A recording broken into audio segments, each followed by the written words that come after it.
I'm going to show you how to submit a purchase request in Cal Poly Now. This replaces the previous payment request form in Adobe Sign.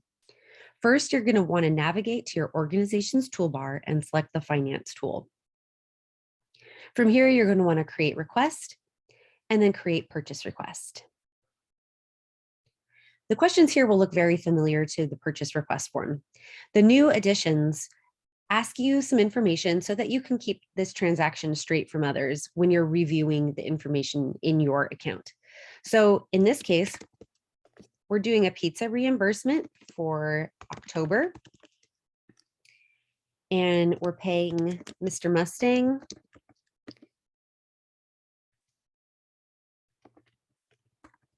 and he bought pizza for club meeting. And our requested amount based on the receipt is $48.27. For category, you're either going to select club sports funding or club funding if you have remaining funds available from ASI funding, or in most cases, it's going to be club withdrawal. And then you'll only have one option when you hit select. You'll see your account and your current balance. In this case, our current balance is negative, and so this transaction would be denied, but this is just for demonstration. The payee fields don't show up as required, but they are required. So if you don't fill out this information about your payee, your purchase request will be denied and you'll have to resubmit. So make sure this information is filled in. If your payee is a faculty, student, or staff, you must use their Cal Poly username. And then if they are not associated with Cal Poly, you can use whatever email address that they have. You do need to enter a valid phone number. And then select either payment, purchase order, or transfer. In this case, we're making a payment. We want it mailed or direct deposited to our payee. It is not for services. It is not a scholarship. The Cal Poly name, logos, marks were not used. And then you would enter the receipt total here. Now, let's say that instead of he purchased pizza for just one meeting and the total was $48.27, that total was $48.27, but it was actually for two separate meetings when he bought pizza. And the first week it was $21.12, but then the next week more people showed up. And so they ordered one extra pizza and now the total was $27.15. So we can submit up to 10 receipts at a time as long as the payee is the same person.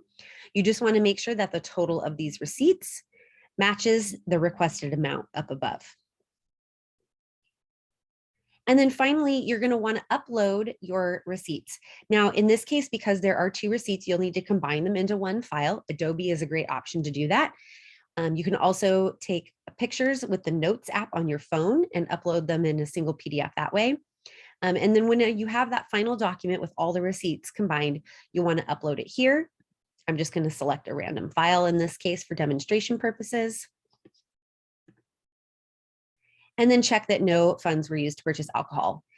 It says stop here, but you'll want to scroll down to the bottom, leave these fields blank, and then submit your request.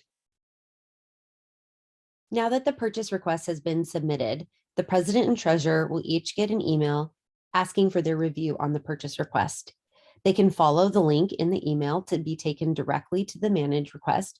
They can also find it by coming to their organization page and then clicking manage organization to return to the tool drawer and the finance tool. They can also find it from their action center by going to manage and then scrolling down to their organization and then again to their tool drawer to finance. So there's multiple ways to find these pending purchase requests. Here's this one we just submitted for $48.27. We can click in to review the information. So let's pretend I didn't submit this. I'm the other officer reviewing the information. So first I'm going to check to make sure that the payee information is filled in and accurate. And then I'm going to review all the additional questions to make sure that everything was answered correctly, that the receipt information matches the actual uploads of the receipts, and it all looks good. So I reviewed this. I'm in favor of the reimbursement being made to Mr. Mustang. And now I need my advisor to sign. So I'm going to go to the stage and I'm going to select advisor review. If I need to leave them a comment, I can do that here. but that's optional. And then I will hit save. Now your advisor receives an email that it's pending their review and you are all set for now.